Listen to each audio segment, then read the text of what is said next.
એક ખાસો એવું ઘટાડા તરફી કારોબાર દર્શાવી રહ્યો છે. પરસિસ્ટન્ટ સિસ્ટમનું કાઉન્ટર છે અર્પણજી.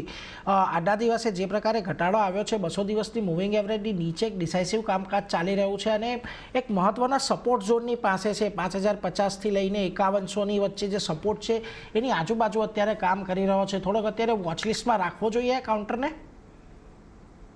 Neeraj, before we talk about persistent system, એક ફ્રેશ કોલ અમે અમારા જે ક્લાયન્ટ્સને જસ્ટ પ્રોવાઈડ કર્યો છે એ છે એસબીઆઈ નું કાઉન્ટર છે.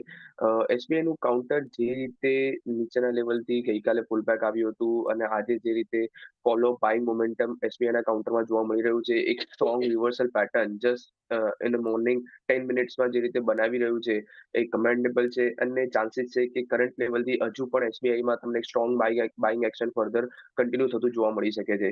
તો એસબીઆઈ પર જે ટ્રેડર્સને શોર્ટ ટર્મ માટે કે મીડિયમ ટર્મ આઉટલુક સાથે અગર બાય કરવું હોય તો એસબીઆઈ પર તમે વોચ રાખી શકો છો અને કરંટ લેવલથી ઉપરની સાઈડ પર 730 ટુ 735 સુધીના અપસાઇડના ટાર્ગેટ એક્સપેક્ટ કરી શકો છો.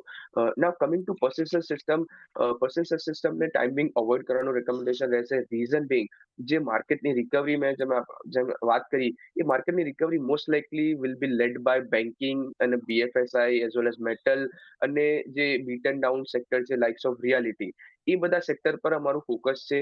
આઈટી પર જે રીતે લાસ્ટ મંથલી ક્લોઝિંગ આવ્યું છે, નિફ્ટી આઈટી ઇન્ડેક્સમાં જે લાસ્ટ મંથલી ક્લોઝિંગ આવ્યું છે એક્સ્ટ્રીમલી બેરિશ, જે નેગેટિવ રિવર્સલ વાળું જે તમે ફોર્મેશન કહી શકો છો એ ટાઈપનું એમાં એને ક્લોઝિંગ આપ્યું છે.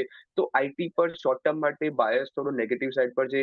ઇવન તો અગર શોર્ટ ટર્મમાં પુલબેક આવે છે તો એ પુલબેકમાં ચાન્સીસ છે કે ઉપરના લેવલથી અગેન વેચવાલી આવતી તમને જોવા મળી શકે છે. ગઈકાલે પણ તમે જોયું, ગઈકાલે 1% અપ હતું અને આજે further cell of again continue થતું જોવા મળી રહ્યું છે. તો અમારો બાયસ આઈટી માટે નેગેટિવ સાઈડ પર છે અને બીએફએસઆઈ સાઈડ પર પોઝિટિવ સાઈડ પર છે. તો બીએફએસઆઈ પર ફોકસ કરો અગર તમારે બાય કરવું હોય. આઈટીને તમે એક શોર્ટ સેલિંગ માટે સેલ ઓન રેલી ના વ્યૂ સાથે તમે ધ્યાનમાં રાખી શકો છો.